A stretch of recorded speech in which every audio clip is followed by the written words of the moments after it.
प्यारे बच्चों, आप सबों को जय यीशु।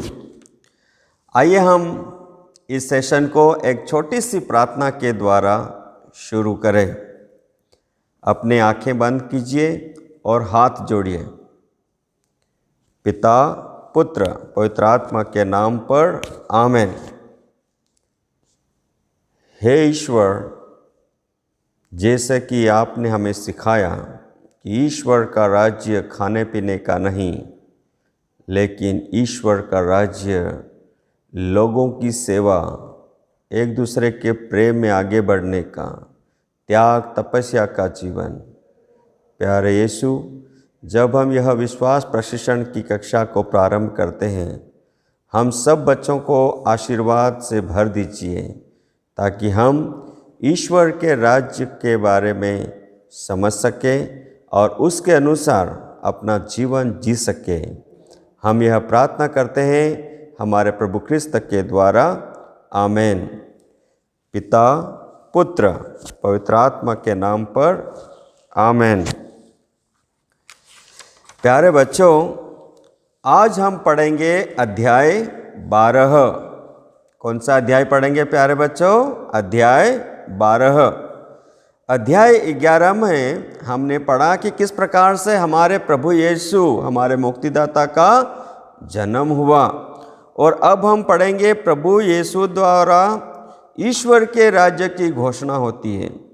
प्रभु यीशु ईश्वर के राज्य की घोषणा करते हैं। तो प्यारे बच्चों, आज हम सब मिल के पढ़ेंगे कि ईश्वर का राज्य क्या है, प्रभु यीशु ने ईश्वर के राज्य की स्थापना कैसे की, और ये संसार का राज्य और ईश्वर का राज्य, उन दोनों में क्या अंतर है, और हम बच्चे किस प्रकार से ईश्वर के राज्य की घोषणा कर सकते हैं। प्यारे बच्चों, मैं आपसे प्रश्न पूछना चाहता हूँ। क्या आपने अखबार पढ़ा होगा या टीवी देखी होगी? तो उसमें आपने बहुत सारी ऐसी घटनाएं देखी होगी जिससे आप घबरा गए होंगे, जिससे आप विचलित हुए होंगे, जिससे आप डर गए होंगे। आतंकवादियों की घटना, बलात्कार की घटना, बैंक में, स्कूल में, घर में चोरी की घटना, और फिर इसके साथ साथ लोगों की बलि चढ़ाने की घटना, भ्रष्टाचार, लूट और रिश्वत लेने वालों की घटना। तो जब इस प्रकार की घटनाएं प्यारे बच्चों हम सुनते हैं, पढ़ते हैं, तो हम बहुत विचलित हो जाते हैं, हमें बहुत डर लगता है और हम अशांति में अपना जीवन बिताते हैं। तो जब इस प्रकार की घटनाएं सुन करके आपको क्या होता है? तो प्यारे बच्चों, जब इस प्रकार की बुराइयों को अगर हम पढ़ते हैं तो हमें यह लगता है कि हमें शांति चाहिए, हमें इन घटनाओं से दूर होने की इच्छा होती है, एक प्रबल इच्छा होती है।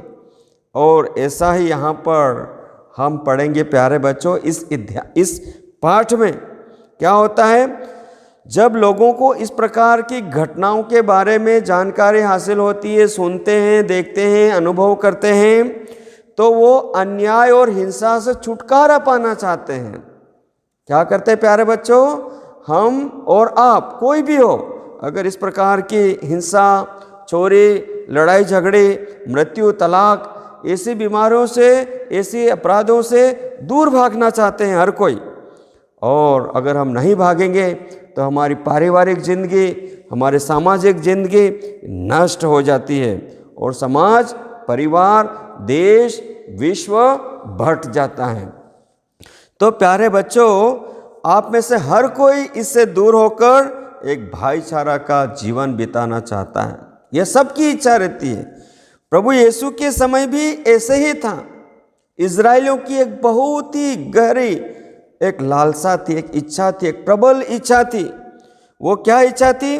वे रोमी शासन की गुलामी से मुक्ति पाना चाहते थे। प्यारे बच्चों, एक बार और, इजरायली लोग रोमी शासन की गुलामी से मुक्ति पाना चाहते थे और समाज में फैली बुराइयों और हिंसाओं को अंत करके सुख शांति का जीवन बिताना चाहते थे। वो वापस हमारे दयालु पिता ईश्वर की ओर पश्चाताप करके लौट आना चाहते थे, एक प्रेम पूर्ण संबंध ईश्वर से स्थापित करना चाहते थे, एक दूसरे के साथ चाहते थे। तो ऐसे समय में प्रभु यीशु ने लोगों के बीच में जाकर मुक्ति का कार्य किया। हमने पुराने विधान के में पढ़ा, उसमें किस प्रकार से राजाओं ने, नबियों ने ईश्वर के राज्य की घोषणा की, इजरायलियों को मार्गदर्शन दिया। और अब हम पढ़ेंगे कि स्वयं हमारे मुक्तिदाता, जिसकी भविष्यवाणी पुराने विधान में कई नबियों ने की थी, वो स्वयं जन्म लेते हैं और वो आज ईश्वर के राज्य की घोषणा करते हैं। तो ईश्वर की राज्य की घोषणा करने से पहले प्यारे बच्चों, आप में से बहुत सारे बच्चों ने यूहन्ना बपतिस्ता के बारे में भी सुना होगा। तो यूहन्ना बपतिस्ता कौन था? यूहन्ना बपतिस्ता एक यहूदी उपदेशक था। तो यूहन्ना बपतिस्ता स्वयं प्रभु यीशु के जन्म से पहले लोगों को उपदेश दिया करते थे, लोगों को सही रास्ते पर आने के लिए तैयारी कर रहे थे, प्रभु यीशु के जन्म के लिए और प्रभु यीशु के स्वागत में तैयारी करने के लिए आह्वान कर रहे थे। तो प्यारे बच्चों, यूहन्ना बपतिस्ता के बारे में हमको ये याद रखना है कि उन्होंने प्रभु यीशु के जन्म से पहले लोगों को तैयार किया। यरदन नदी में स्वयं प्रभु यीशु को उन्होंने बपतिस्मा दिया। वो जानते थे कि प्रभु यीशु एक महान मुक्तिदाता हैं। उनका एक वाक्य था कि वो गुरु है और मैं एक छोटा सा इंसान हूँ। और वो अपने आप को इतना छोटा समझते थे कि जूते का फीता खोलने योग्य नहीं समझते थे। वो ईश्वर यानी प्रभु यीशु को महत्व देते थे। प्यारे बच्चों, याद रखना। तो उन्होंने प्रभु यीशु को यरदन नदी में बपतिस्मा दिया। और जैसे ही बपतिस्मा दिया और प्रभु यीशु निकल रहे थे, वहाँ पर एक चमत्कार होता है, एक आवाज़ आती है।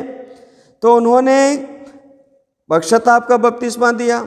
हर लोगों को बपतिस्मा, वो यूहन्ना बपतिस्ता काहे का बपतिस्मा देते थे? पश्चाताप का। तो उसी प्रकार उन्होंने प्रभु यीशु को बपतिस्मा दिया। तो जब बपतिस्मा देकर प्रभु यीशु निकल रहे थे, पवित्र आत्मा कपोत के रूप में, याद रखना प्यारे बच्चों, कभी कभी आपको पूछेंगे कि पवित्र आत्मा किस रूप में प्रभु यीशु के ऊपर उतरा जब उन्होंने बपतिस्मा ग्रहण किया। तो उस समय पवित्र आत्मा कपोत के रूप में प्रभु यीशु पर उतरे और स्वर्ग से पिता ईश्वर की यह वाणी सुनाई दी। क्या वाणी थी? तू मेरा प्रिय पुत्र है। प्यारे बच्चों, प्रभु यीशु के लिए कहा गया था, तू मेरा प्रिय पुत्र है, मैं तुझ पर अत्यंत प्रसन्न हूँ। यानी कि प्रभु यीशु स्वयं उस ईश्वर के द्वारा इस धरती पर भेजे गए थे हमारी मुक्ति के लिए। वो स्वयं ईश्वर थे। और प्यारे बच्चों, इसलिए उन्होंने हमेशा ही ईश्वर की इच्छा को पूरी की। ईश्वर से कभी वो अलग नहीं गए, हमेशा जुड़े रहे। और फिर बाद में उन्होंने स्वयं इधर उधर घूम के गलीलिया में, दूसरे शहर में सुसमाचार का प्रचार किया। तो यूहन्ना बपतिस्ता किया कहा करते थे, पश्चाताप करो, टेढ़े मेढ़े रास्ते सीधे करो। और उसके बाद अब प्रभु यीशु का बपतिस्मा होता है। प्रभु यीशु ने भी सुसमाचार सुनाना प्रारंभ किया। और क्या कहा? संत मार्कुस का अध्याय 1 पद संख्या 15 में प्यारे बच्चों पढ़ना। उसमें लिखा है, समय पूरा हो चुका है, ईश्वर का राज्य निकट आ गया है, पश्चाताप करो और सुसमाचार में विश्वास करो। प्रभु यीशु का जन्म दिन हम मनाने जा रहे हैं प्यारे बच्चों। तो यह समय हमारे लिए है पश्चाताप करने का और ईश्वर को स्वागत करने का एक उपयुक्त समय है और सुसमाचार में विश्वास करने का। और उसके बाद अब मैं प्यारे बच्चों आपको ये समझाना चाहता हूँ कि ईश्वर का राज्य क्या है। तो प्यारे बच्चों, ईश्वर का राज्य प्रेम का राज्य, ईश्वर का राज्य शांति का राज्य और ईश्वर का राज्य एक दूसरे लोगों को भाईचारे से मेल मिलाप से रहने वाला राज्य ईश्वर का राज्य कहलाता है। और ईश्वर का राज्य इस संसार, इस पृथ्वी के राज्य से एकदम अलग है प्यारे बच्चों, इस चीज़ को याद रखना। तो ईश्वर का राज्य पृथ्वी के राज्य के समान नहीं है। ईश्वर के राज्य अपनी भौगोलिक सीमाओं तक सीमित है। भाई ये अमेरिका, ये इंडिया, ये अपने संसार का राज्य है, लेकिन ईश्वर के राज्य में कोई सीमा नहीं होती है। यहाँ पर कोई जाति धर्म नहीं होता है। ईश्वर का राज्य प्यारे बच्चों पूरे विश्व में फैला हुआ है, मानव के हृदय में बसता है। मानव, संपूर्ण मानव जीवन में ईश्वर का राज्य बसता है। प्यारे बच्चों, एक चीज़ और आपको याद करना है। प्रभु यीशु ने ईश्वर के प्रेम और दया को, प्रभु यीशु ने ईश्वर के प्रेम और दया को ठोस रूप से प्रकट करने के लिए, अगर मैं कहूँ कि मैं ईश्वर को प्यार करता हूँ या मैं ईश्वर की तरफ से भेजा गया हूँ, तो उसके लिए मेरे पास क्या कुछ तो होना चाहिए, कुछ ताकत होनी चाहिए। तो प्रभु यीशु के पास चमत्कार थे, उनके पास ईश्वर की कृपा थी, स्वयं ईश्वर थे, इसलिए उन्होंने बीमारों को चंगा किया, अबदूतों को निकाला, लंगड़ों को चलने की शक्ति दी, अंधों को दृष्टिदान दिया। तो इस प्रकार से उन्होंने ईश्वर के राज्य का साक्ष्य दिया और ये लोगों को बताया कि ईश्वर आप सबों को प्यार करते हैं प्यारे बच्चों। और इसलिए ईश्वर के राज्य को उन्होंने बीज बोने वाले दृष्टांत से, धनी व्यक्ति के दृष्टांत से और लाजरूस के दृष्टांत से बताना चाहते थे कि ये ईश्वर का राज्य क्या है, ईश्वर का राज्य किसके सदृश है। और वो हम सुसमाचार में प्यारे बच्चों राई के दाने का दृष्टांत पढ़ना, आपकी किताब का पृष्ठ संख्या 61, और वहाँ पर आपको जो अलग अलग दृष्टांत दिए गए हैं, आप घर में जाकर उसको पढ़ना और ईश्वर के राज्य को समझने का प्रयास करना। अब प्यारे बच्चों, आखिरी में मैं आपको बताना चाहता हूँ कि ईश्वर सबके ईश्वर हैं, वो हमारा पिता है और हम उसकी संतान हैं। अगर वो हमारा पिता है तो हम उसकी संतान हैं, हम उसके राज्य के भागीदार हैं। उन्हें याद रखना प्यारे बच्चों, इसीलिए हमें भी ईश्वर को समझने का प्रयास करना चाहिए, उसकी इच्छा पूरी करने का प्रयास करना चाहिए, जिस प्रकार स्वयं हमारे आदर्श प्रभु यीशु ने ईश्वर की इच्छा को समझा और उनका ईश्वर की इच्छा को पूरा किया। तो ईश्वर हमारा पिता है, हम उसकी संतान हैं और हम आपस में भाई भाई हैं, भाई बहन हैं। इसलिए ईश्वर के राज्य का अर्थ है पिता के संतान के रूप में एक परिवार, वासुदेव कुटुंबकम। इसलिए हमको एक दूसरे से प्रेम और शांति के साथ अपने दूसरों की गलतियों को क्षमा करते हुए एक दूसरे को स्वीकार करना, वो जैसे भी हैं, तब हम ईश्वर के राज्य को समझ पाएंगे और ईश्वर के राज्य के भागीदार बनेंगे। प्यारे बच्चों, ईश्वर के राज्य को समझने के लिए हमें ईश्वर को, प्रभु यीशु को समझना होगा, प्रभु यीशु के कार्य को देखना होगा।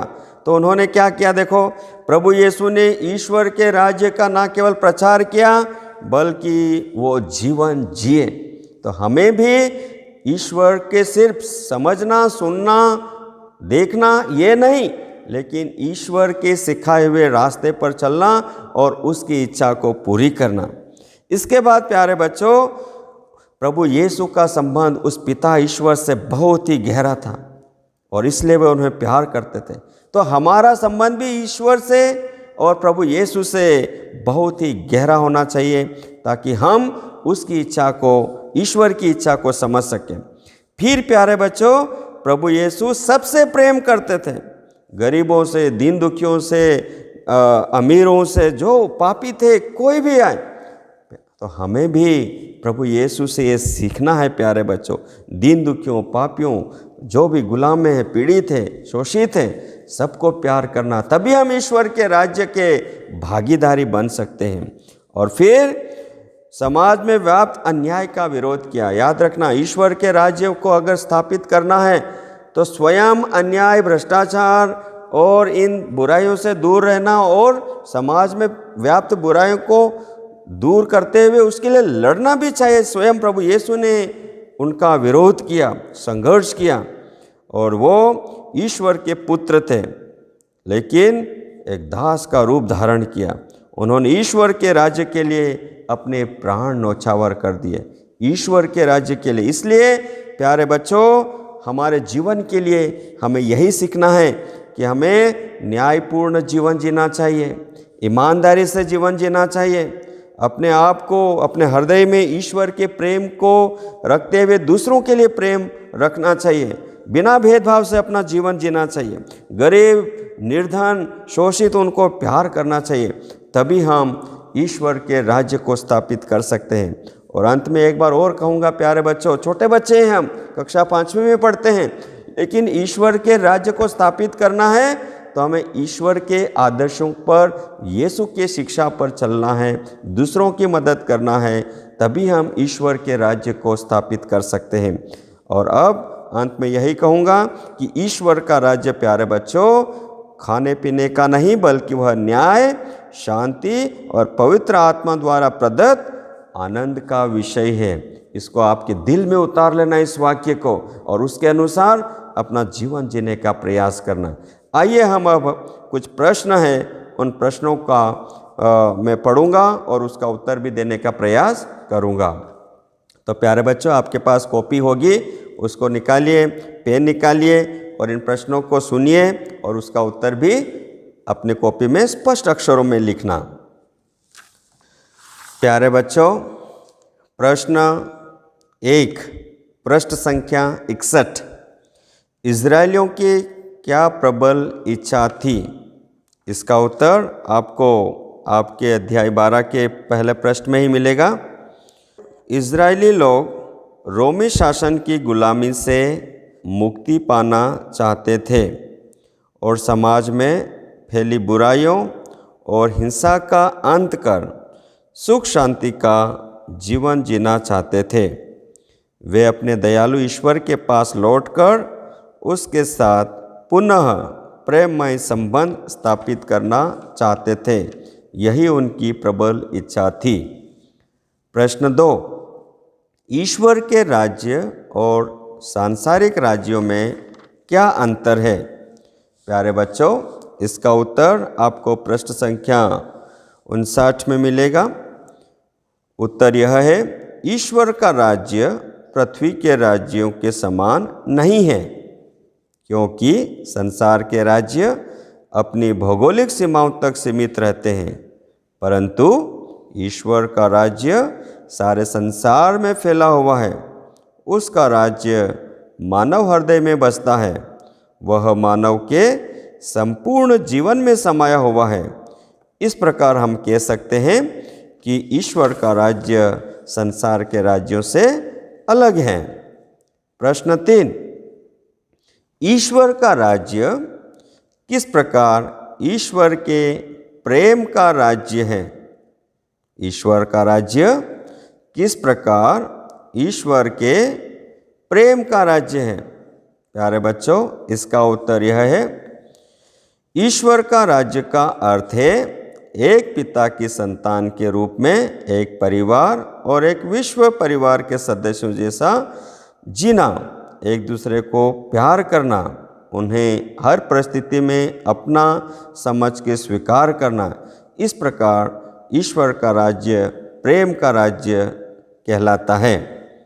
प्रश्न 4, ईश्वर का राज्य किस प्रकार मेल मिलाप का जीवन है? प्यारे बच्चों, इसका उत्तर भी उसके समान मिलता है। ईश्वर का राज्य किस प्रकार मेल मिलाप का जीवन है? ईश्वर का राज्य मेल मिलाप का जीवन इसलिए है क्योंकि अगर हम ईश्वर के राज्य के भागीदार हैं तो हमें अपने साथी, अपने पड़ोसी को स्वीकार करना, उनकी गलतियों को क्षमा करना और उनके पास जो कुछ है आपस में बांट करके रखना। इससे हमारा मेल मिलाप, इससे हमारा संबंध मजबूत होता है। प्रश्न 5, प्रभु यीशु ने किस प्रकार ईश्वर के राज्य के अनुसार अपना जीवन बिताया? प्रश्न 5, प्रभु यीशु ने किस प्रकार ईश्वर के राज्य के अनुसार अपना जीवन बिताया? प्यारे बच्चों, प्रभु यीशु ने ईश्वर के राज्य के अनुसार अपना जीवन बिताने के लिए उन्होंने ईश्वर की हर इच्छा को पूरी की और उनके राज्य का प्रचार किया, दीन दुखियों, पापियों, दबे हुए और गरीबों की सेवा कर ईश्वर के राज्य को बिताया।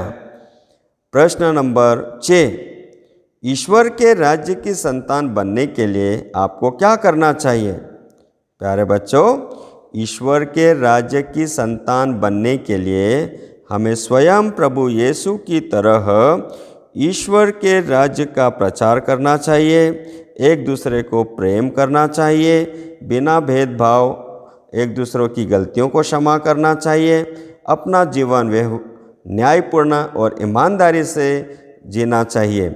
इस प्रकार हम ईश्वर के राज्य की संतान कहलाते हैं।